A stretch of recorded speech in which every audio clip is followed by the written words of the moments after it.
Seorang lelaki tua bernama Pak Wirya hidup sederhana di pinggir hutan, menjauh dari keramaian dunia. Suatu hari, ia menemukan seorang anak kecil yang tersesat di tengah kabut tebal. Namun saat berusaha menolong, ia justru terseret ke dalam dunia gaib kampung Bunian, dimensi lain yang hanya bisa dilihat oleh jiwa terpilih. Di sana, waktu tak berjalan seperti di dunia manusia, dan setiap langkah membawa konsekuensi. Pak Wirya harus memilih, menyelamatkan anak itu, atau kehilangan bagian dari hidupnya sendiri. Namun setelah kembali, ia mulai menyadari bahwa imbalan dari dunia Bunian bukanlah emas atau kekuasaan, melainkan kekuatan halus yang mengubah takdirnya selamanya. Kini, ia menjadi penjaga batas antara dua dunia, membawa cahaya bagi mereka yang hampir tersesat ke dalam kegelapan. Langit senja di desa Sijangkar menggantung muram, seolah menyimpan beban yang tak terucap. Angin bertiup pelan, namun membawa aroma lembab dari hutan tua yang berdiri angkuh di sebelah utara kampung. Hutan itu disebut oleh warga sebagai Rimba Halimun, tempat yang tak pernah disambangi sejak dulu, kecuali oleh mereka yang tak sempat kembali. Disinilah kisah ini bermula, saat seorang anak kecil dari dusun seberang dinyatakan hilang 3 hari lalu, tanpa jejak, tanpa suara. Warga tak berani mencarinya lebih dalam dari batas batu lumut tua yang menjadi garis tak kasat mata antara dunia kita dan dunia lain. Desas-desus mulai berembus di warung kopi pagi itu. Ada yang bilang anak itu diculik makhluk hutan, ada pula yang meyakini ia masuk ke dunia Bunian, makhluk halus yang menyerupai manusia tapi hidup dalam dimensi tersembunyi. Suara-suara tak terlihat pun mulai terdengar di malam hari, rintihan halus seperti anak kecil menangis, dan bayangan mungil yang melintas di celah pohon. Orang-orang dewasa mulai melarang anak keluar selepas maghrib, dan para tetua desa mulai menggantung daun kelapa muda di pintu-pintu rumah, sebagai penolak yang lembut bagi sesuatu yang tak bisa mereka lawan. Namun di antara bisik-bisik ketakutan itu, satu nama kembali disebut, Pak Wirya. Lelaki tua pendiam yang tinggal di pinggiran kampung, dekat ladang terakhir sebelum rimba. Dulu, katanya, dia pernah hilang selama seminggu dan kembali dengan tatapan kosong, namun kini justru hidup lebih tenang dari siapapun. Pak Wirya tak pernah bicara soal apa yang ia alami. Tapi saat mendengar kabar anak hilang itu, ia hanya menatap ke arah utara dan mengangguk pelan, seakan sudah tahu apa yang akan terjadi. Malam ketiga, ketika kabut mulai turun lebih cepat dari biasanya dan suara aneh kembali terdengar dari arah rimba, seekor burung hantu terbang rendah melintasi atap rumah Pak Wirya. Lalu terdengar ketukan pelan di pintu rumahnya. Tidak keras, tapi cukup jelas. Saat Pak Wirya membukanya, ia tak melihat siapapun, hanya angin malam dan sehelai daun kering yang berputar-putar di tanah. Tapi ia tahu, tanda itu telah datang. Sesuatu sedang menanti, dan ia tak bisa tinggal diam. Pak Wirya, penjaga batas yang sunyi. Pak Wirya hidup sendirian di sebuah rumah kayu tua, berdiri rapuh di antara hamparan ilalang dan batas awal hutan. Wajahnya dipenuhi keriput tajam, namun sorot matanya masih seperti baja, dalam, tajam, dan menyimpan sesuatu yang tak bisa dijelaskan. Rambutnya yang panjang sebahu diikat ke belakang dengan kain hitam, sementara pakaian kesehariannya hanyalah kemeja lusuh dan celana kain yang digulung di betis. Tapi di balik kesederhanaan itu, ia dikenal sebagai orang yang berbeda. Tak ada yang berani mengganggunya, bukan karena takut, tapi karena merasa seolah ia berada di antara dua dunia. Sehari-hari, Pak Wirya hanya bertani kecil, sesekali masuk ke dalam hutan untuk mengambil tanaman langka, atau sekadar duduk diam di bebatuan besar menghadap ke rimba. Tidak pernah terlihat ia berdagang, bekerja ke kota, atau mengikuti acara warga. Namun anehnya, ia selalu punya cukup beras, minyak, dan garam. Ada yang menduga, ia masih berhubungan dengan makhluk gaib, atau bahkan punya perjanjian dengan penghuni hutan. Di usia yang sudah kepala 6, langkahnya masih ringan, bahkan lebih senyap dari orang muda. Ia berjalan tanpa suara, menyelinap tanpa jejak, dan tahu kapan seekor ular lewat sebelum hewan itu sendiri menyadarinya. Tapi sejak insiden 7 tahun lalu, di mana ia menghilang selama seminggu lalu pulang dengan luka aneh di dadanya, Pak Wirya tak pernah lagi masuk terlalu dalam kerimba. Hingga malam ini, ketika anak kecil itu hilang, Pak Wirya mendengar kabar dari angin. Ya, bukan dari manusia. Ia duduk di beranda, mendengar suara angin yang terdengar seperti tangisan. Bukan dari mulut, tapi dari dedaunan yang bergetar, dari gesekan ranting yang seolah berkata, "Bawa ia pulang." Suara-suara itulah yang ia pahami, meski tak seorang pun percaya kalau ia bisa bicara dengan hutan. Pagi setelah ketukan di pintunya, ia bersiap. Ia mengambil sebuah tas kain dari sudut lemari bambu, tas yang sudah lama tak disentuh.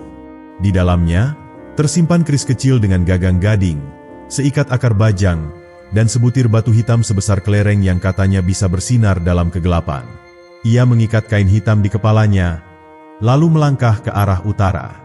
Di ujung desa, beberapa warga melihatnya lewat, tapi tak ada yang menyapa. Hanya satu bocah kecil yang berkata pelan, "Pak Wirya mau pergi ke tempat para bunian." "Ya." Pak Wirya hanya menoleh dan tersenyum samar. "Bukan pergi," katanya pelan. "Aku hanya menjemput yang belum kembali." Dan langkahnya terus menyusuri jalan setapak yang semakin sempit, menuju tempat di mana kenyataan mulai kabur, dan dunia gaib menanti dalam diam.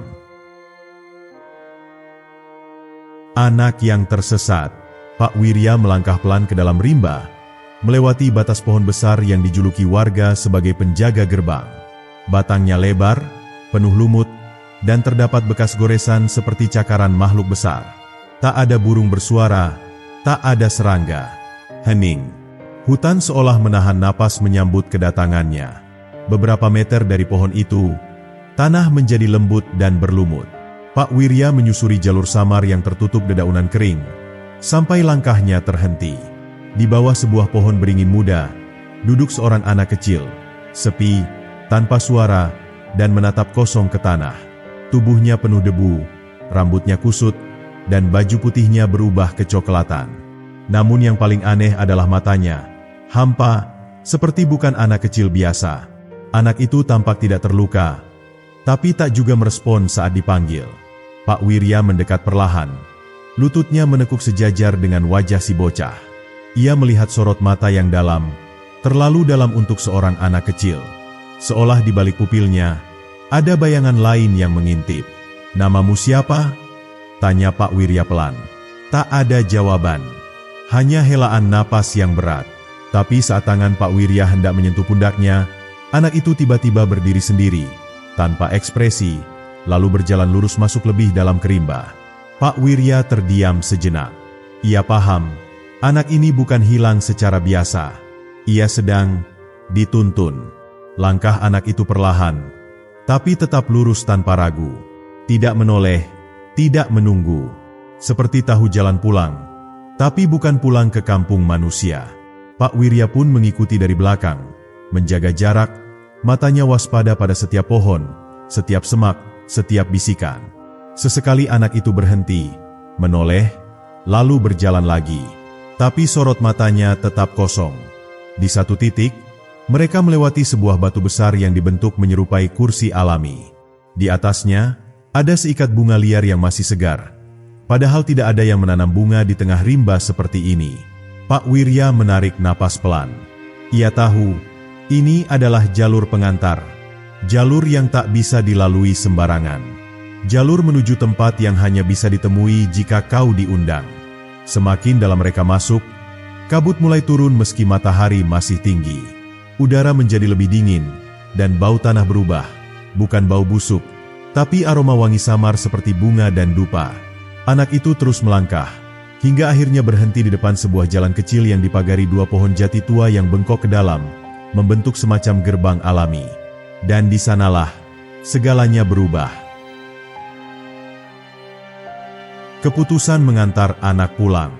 Pak Wirya berdiri diam di depan dua pohon jati tua yang melengkung seperti gerbang. Meski batangnya kasar dan berlumut, bentuknya terlalu simetris untuk dikira alami.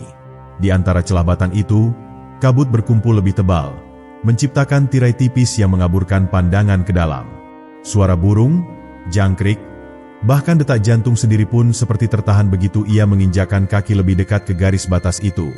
Anak kecil itu berdiri tepat di tengah gerbang kabut, seolah menanti keputusan terakhir dari sang pengantar. Matanya masih kosong, namun kini sedikit berkaca-kaca. Ia tidak menangis, tapi seperti ingin berbicara. Hanya saja, suara itu tertahan oleh sesuatu yang lebih kuat dari kehendaknya.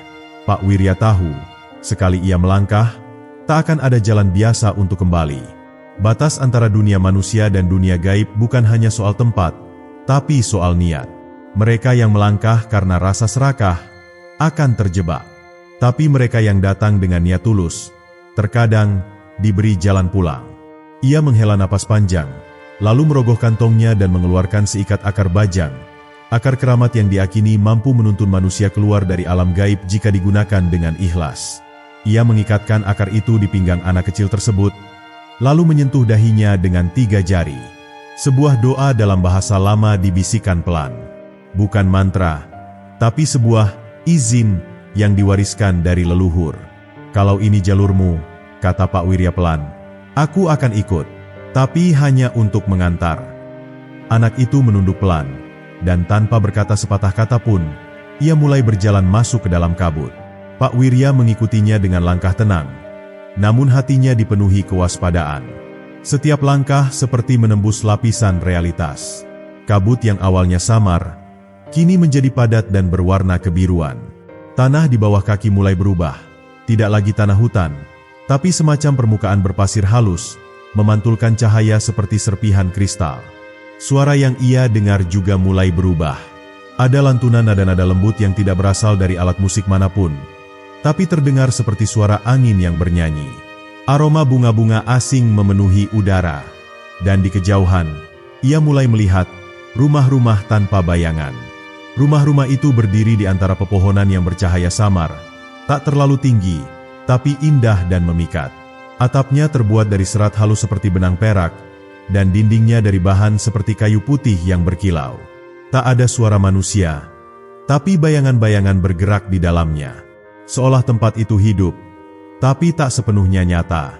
Anak itu berhenti di depan salah satu rumah yang tampak lebih terang dari yang lain.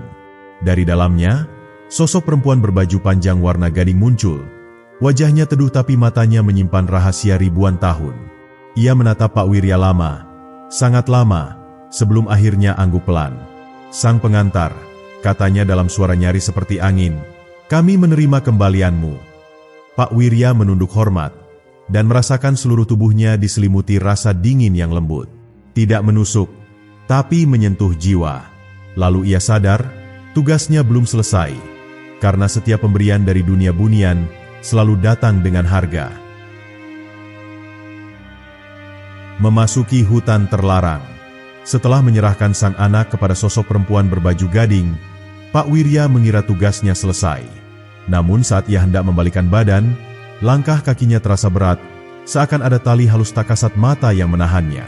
Ia menoleh, dan mendapati sosok perempuan bunian itu masih menatapnya dengan sorot mata dalam. Bukan ancaman, bukan juga kasih, tapi semacam undangan. Undangan yang tak bisa dihindari. Suara lembut kembali terdengar, seperti gema dari dalam kabut. Sang pengantar tidak datang tanpa sebab, ada yang harus dilihat sebelum bisa kembali. Tiba-tiba, suasana sekitar berubah. Rumah-rumah bercahaya tadi perlahan menghilang seperti kabut tersapu angin, dan digantikan oleh deretan pohon tinggi berwarna keperakan, menjulang tak berujung. Inilah hutan terlarang yang disebut dalam cerita-cerita tua, bagian terdalam dari dimensi bunian, tempat di mana waktu berhenti, dan realitas bisa menyesatkan jiwa. Pak Wirya berjalan perlahan, seperti dituntun oleh kekuatan tak kasat mata. Di sekelilingnya, hutan itu tidak gelap, tapi juga tidak terang. Seolah cahaya datang dari segala arah, tanpa sumber. Di antara pepohonan, ia melihat bayangan-bayangan menari. Bukan makhluk, tapi ingatan. Bayangan masa lalu, sosok orang-orang yang pernah ia temui, bahkan dirinya sendiri, dalam wujud yang lebih muda. Ia paham, ini ujian. Di salah satu jalur, ia melihat sosok ayahnya yang telah lama meninggal, duduk di batu, menatapnya dan tersenyum. Di jalur lain, ia melihat masa kecilnya yang penuh luka, ditinggal ibu saat usia 10, kehilangan teman dekat di rimba, dan malam ketika ia hilang 7 tahun lalu. Ini bukan tempat bagi mereka yang ragu, bisik suara perempuan bunian, entah dari mana datangnya. Siapa yang ingin kembali, harus tahu mengapa ia pernah datang. Pak Wirya menunduk. Ia sadar, dunia bunian tidak pernah memberi tanpa menggali jiwa orang yang datang. Bukan harta atau waktu yang mereka ambil, tapi kenyataan. Di tempat ini, Bahkan pikiranmu sendiri bisa menipu. Tiba-tiba, langkahnya terhenti di depan sebatang pohon tua, lebih besar dari semua yang pernah ia lihat. Kulit pohonnya hitam, dan di tengah batangnya, ada lubang seperti pintu. Dari dalam, terdengar suara anak kecil yang tadi ia antar. Tapi kali ini, suara itu bergetar ketakutan. "Pak Wirya, tolong." Ia tahu, tugasnya belum benar-benar selesai. Anak itu belum sepenuhnya pulang. Ia hanya dikembalikan raganya, tapi tidak jiwanya. Untuk menjemput jiwa sang anak, Pak Wirya harus masuk ke dalam inti dimensi bunian, melewati hutan yang disebut sebagai tengah-tengah waktu, tempat jiwa bisa terperangkap dan tak tahu siapa dirinya sendiri. Dan ia pun melangkah masuk ke dalam lubang pohon itu, menuju dunia yang bahkan mimpi pun takut menyentuhnya. Dimensi yang memutar kenyataan.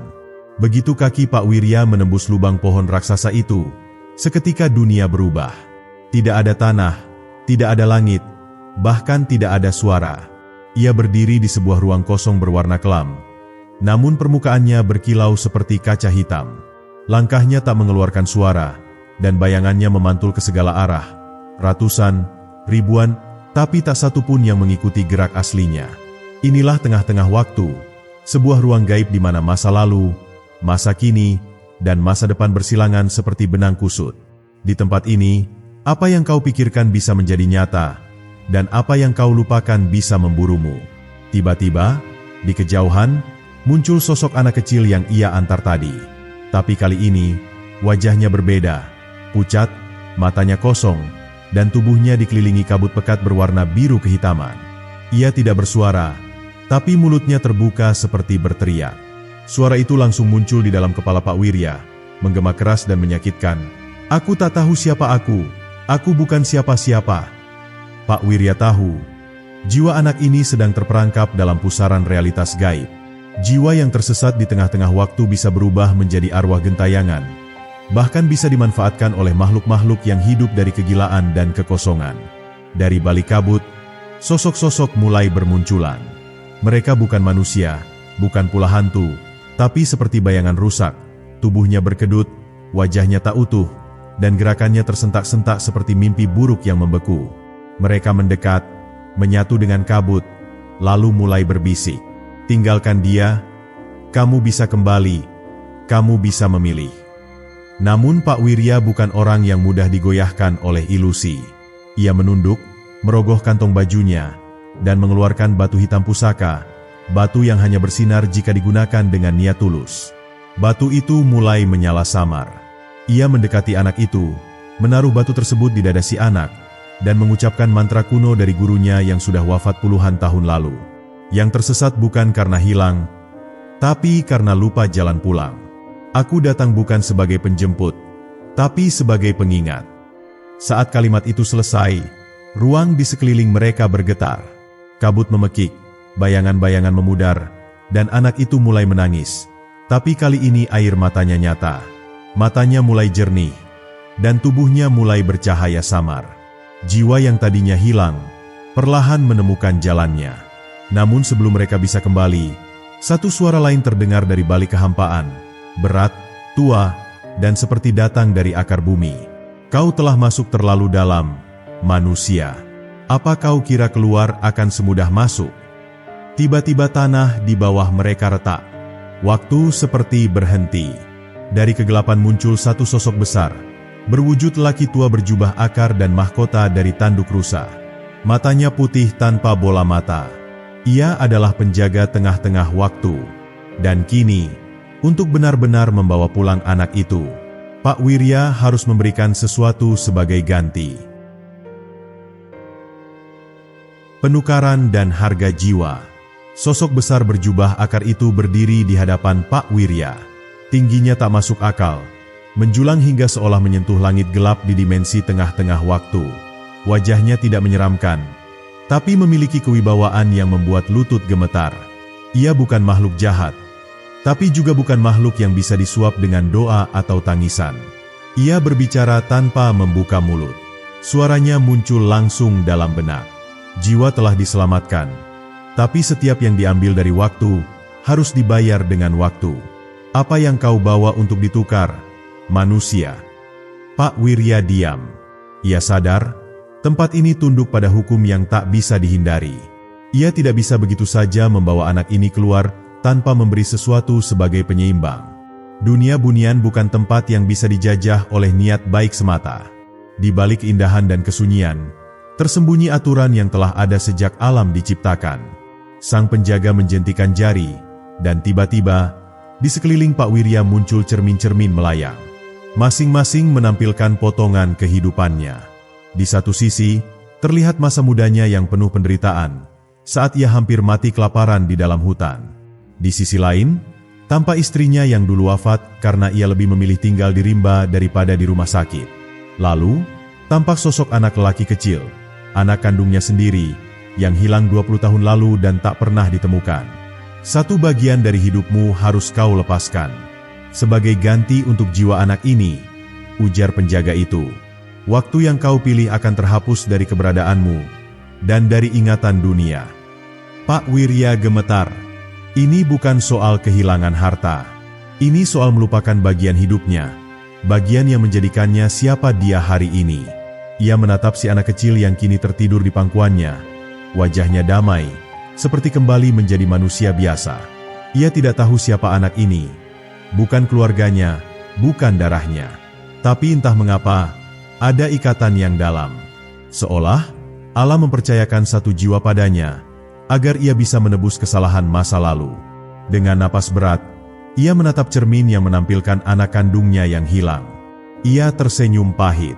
Ambil ingatan tentang anakku. Biarkan aku lupa rasa bersalah itu. Mungkin itu yang paling adil." Seketika cermin itu pecah menjadi debu. Udara di sekitar berguncang, dan kabut menyala terang. Sang penjaga mengangguk perlahan. Penukaran diterima. Tangan raksasanya terangkat, dan sebuah sinar putih menyelimuti tubuh Pak Wirya dan anak kecil itu. Dalam sekejap, mereka menghilang dari tengah-tengah waktu, seperti embun yang menguap saat fajar. Dan saat Pak Wirya membuka mata, ia kembali di bawah pohon beringin di pinggir hutan, dengan anak kecil itu tertidur di pelukannya. Kabut telah lenyap. Suara burung kembali terdengar. Dunia seperti kembali berjalan. Namun, ada yang hilang. Ia tidak bisa mengingat wajah anaknya sendiri. Ia tidak tahu bahwa ia pernah punya seorang anak. Ia hanya merasa lebih ringan. Dan anak kecil di pelukannya membuka mata. "Pak, aku mau pulang." Kembali ke dunia, tapi tidak sama.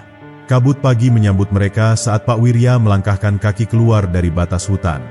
Langit telah berubah menjadi abu kebiruan. Cahaya mentari menyelinap pelan dari balik pepohonan. Udara dingin menusuk. Namun ada keheningan damai yang tak biasa. Di pelukannya, anak kecil itu menggeliat pelan, lalu tertidur lagi dengan napas yang tenang, seperti bayi yang baru saja disucikan dari mimpi buruk yang panjang. Namun sesuatu terasa berbeda.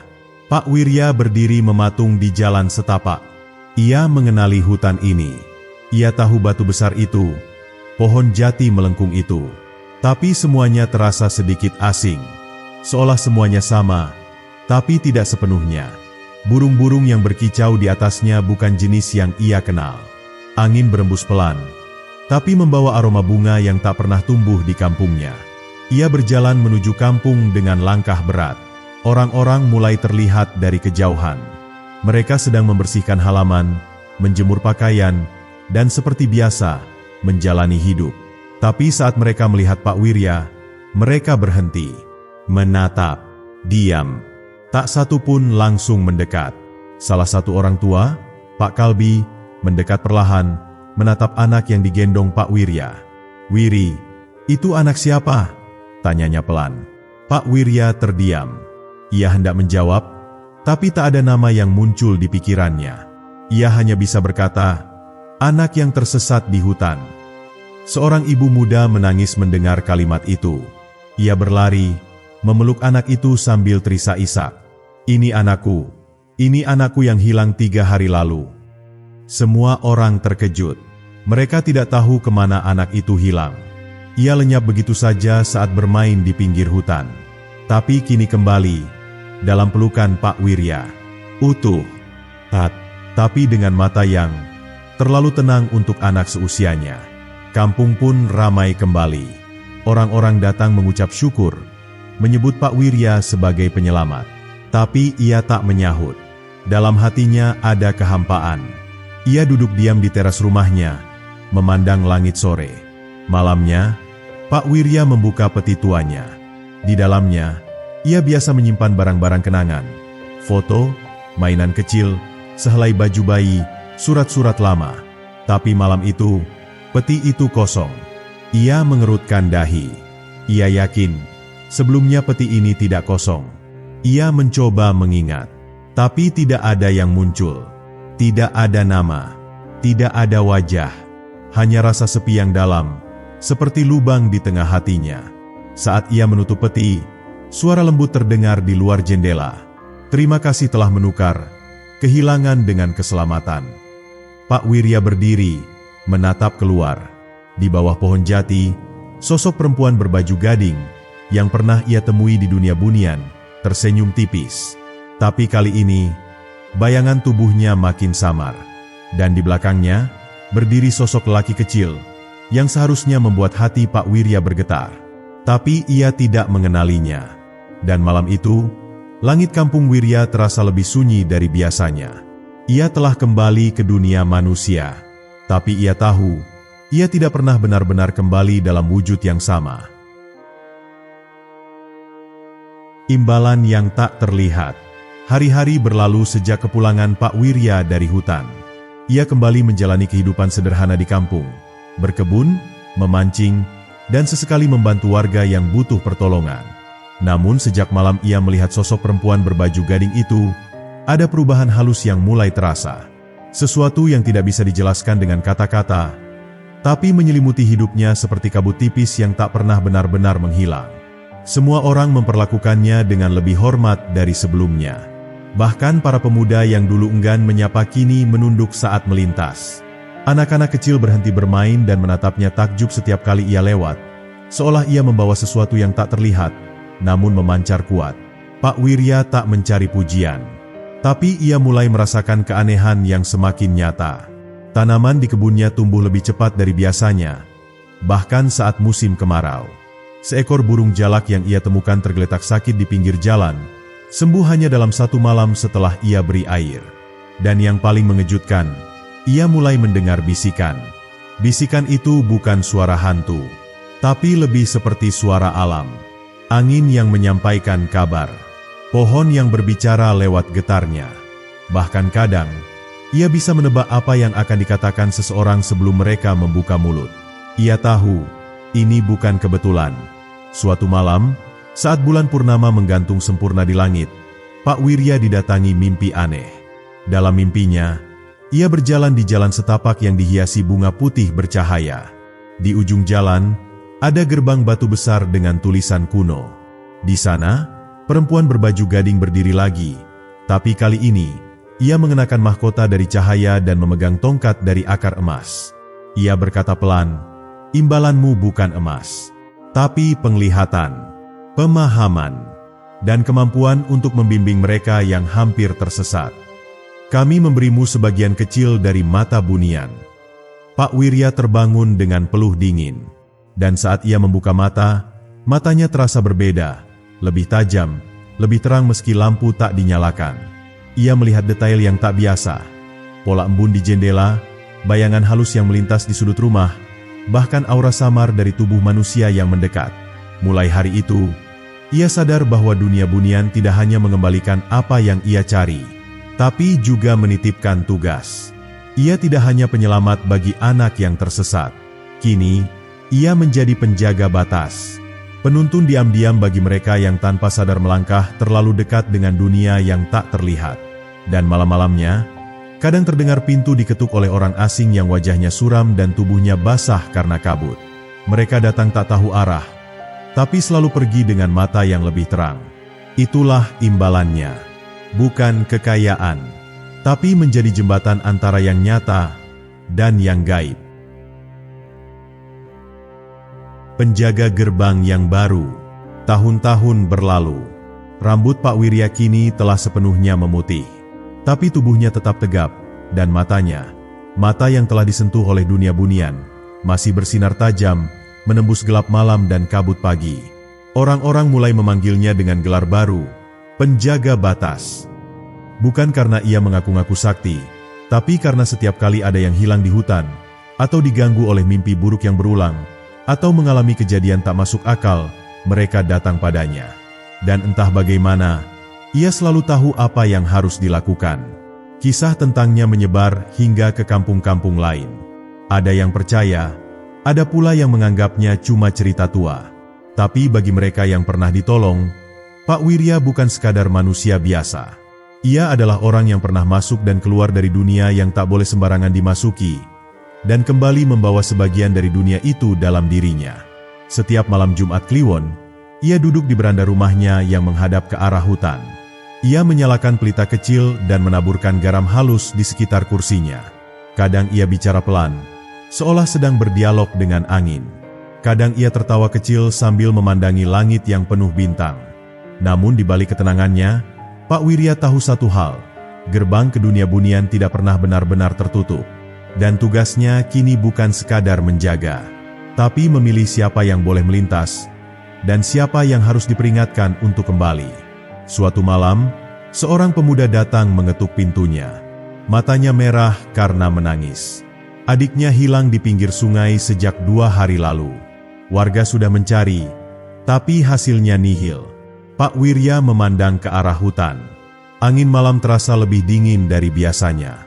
Dia belum hilang, ucapnya pelan. Dia hanya belum tahu jalan pulang. Tanpa banyak tanya, Pak Wirya mengambil tongkat tuanya, mengenakan ikat kepala kain hitam, dan menggantungkan batu kecil di lehernya. Batu yang dulu ia bawa saat memasuki tengah-tengah waktu. Ia berjalan pelan, diiringi pemuda itu, masuk ke dalam hutan, seperti yang ia lakukan bertahun-tahun lalu. Namun kali ini, ia tidak hanya membawa tekad, ia membawa ilmu dari dunia yang tak semua mata bisa lihat, dan amanat dari tempat yang tak semua hati bisa sentuh. Dan saat ia menjejakkan kaki melewati akar besar yang membentuk lengkungan alami, kabut pun kembali turun. Kabut itu bukan ancaman, tapi panggilan. Karena kini, Pak Wirya bukan lagi manusia biasa. Ia telah menjadi bagian dari batas itu sendiri. Batas antara dunia nyata dan dunia yang tersembunyi di balik bisikan angin, kilau kabut, dan mata anak yang pernah hilang.